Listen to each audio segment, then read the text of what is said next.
Welcome back. चंद हफ्ते पहले हमने अनमोल पिंकी जो है उसके मनशियात केस के अंदर गिरफ्तारी के मनाजिर भी देखे, उसकी अदालत के अंदर चलने का अंदाज़ भी देखा, उसका मीडिया से गुफ्तगू करने का कॉन्फिडेंस भी देखा।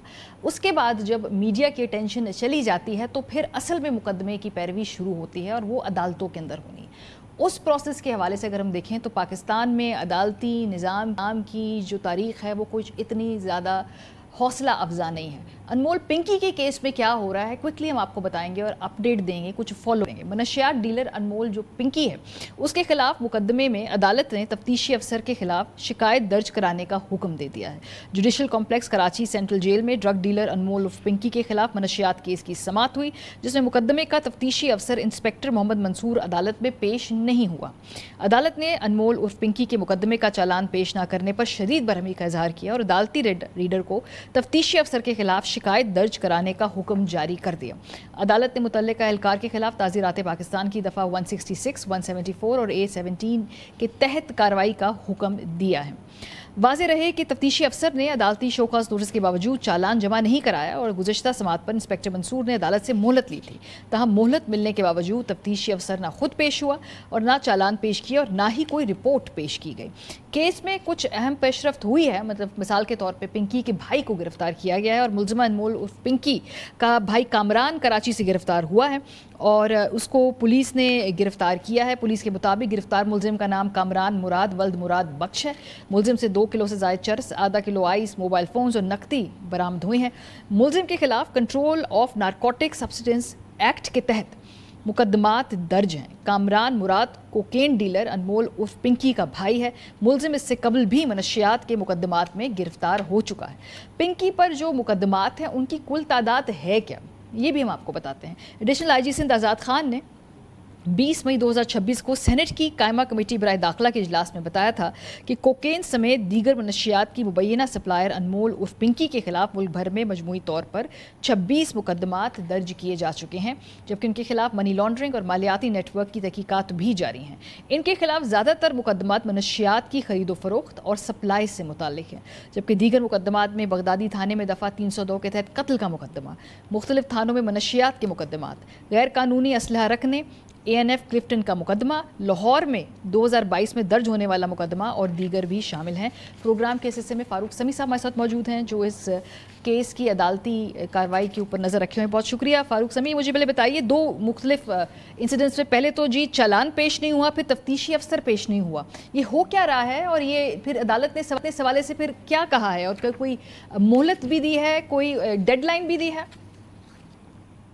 देखिए, ये अगर मैं इस हवाले से बात करूं कि अनमोल उर्फ पिंकी के केस से, तो हम देख रहे हैं कि 26 से ज़ायद मुकदमात होने के बावजूद अनमोल उर्फ पिंकी के केस के अंदर पुलिस की जानिब से जो तफ्तीश है वो बहुत अच्छी नहीं है। कोई खातिर ख्वाह पुलिस की तफ्तीश नहीं है और यही वजह है कि जो पुलिस की तफ्तीश के साथ साथ एक प्रोसिक्यूशन का डिपार्टमेंट है वो गाहे बगाहे वो इस हवाले से पुलिस को आगाह करता रहा है, चालान वापस जाते रहे हैं। और अभी जैसे कि आपने ज़िमनी चालान की वापसी के हवाले से बात की कि ज़िमनी चालान जमा कराना था और पुलिस ने काफ़ी जो है वो तवज्जो के बावजूद मोहलतें तो लेती रही, ताहम चालान जमा नहीं कराया गया। इसी तरह जो प्रोसिक्यूशन के हवाले से कई दफ़ा चालान के अंदर खामियां निकलती रही और जो तफ्तीश का अमल है वो आगे नहीं बढ़ता रहा। वो कि इस केस के अंदर प्रोसिक्यूशन की जानिब से तो कामयाबियां कुछ हासिल की गई कि उन्होंने कहा कि केस इब्तदाई स्टेजेस पर है और इन स्टेजेस पे जो सहूलतकार हैं उनकी जमानत नहीं हो सकती।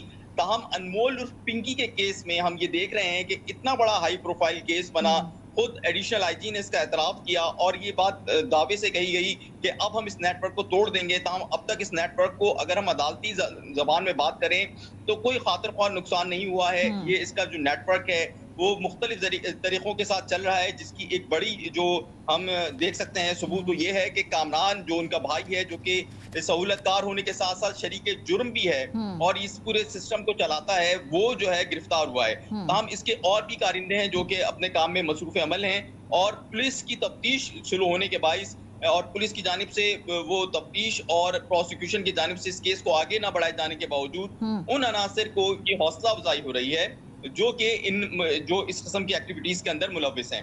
सही। अनमोल पिंकी के केसेस के फारूक, ये कुछ लेकिन कह रही मुझे हैं? देखिए ये क्या ये रेगुलर कोताही है? क्योंकि पाकिस्तान का जो इस वक्त हम देख रहे हैं अदालती निज़ाम वो कोई आइडियल नहीं है, बल्कि अगर हम कहें कि दुनिया के पसमानदा तरीन निज़ामों में से एक है, तो क्या ये रेगुलर प्रैक्टिस है जी कि एक दफ़ा वो चालान पेश नहीं होता, अगली तारीख पे अफसर पेश नहीं होता, या ये आपको इंटेंशनल लग रहा है कि स्लो डाउन किया जा रहा है जानबूझ के?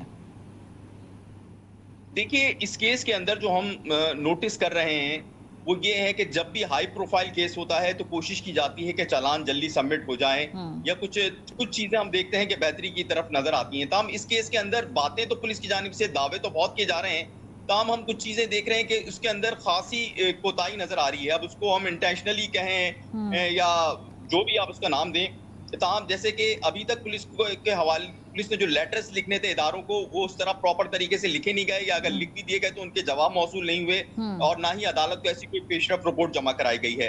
इसके साथ-साथ पुलिस की जानिब से जो मुकदमात के अंदर किसी भी ऐसा कोई मुकदमा नहीं है जिसके अंदर उन्होंने चालान जो है मुकम्मल पेश कर दिए गए हों। अभी जिस केस की आपने मारिया तज़किरा किया, वो हम्म। केस ऐसा है कि उस केस के अंदर इससे पहले 2 मुल्ज़िमान को बरी किया जा चुका है।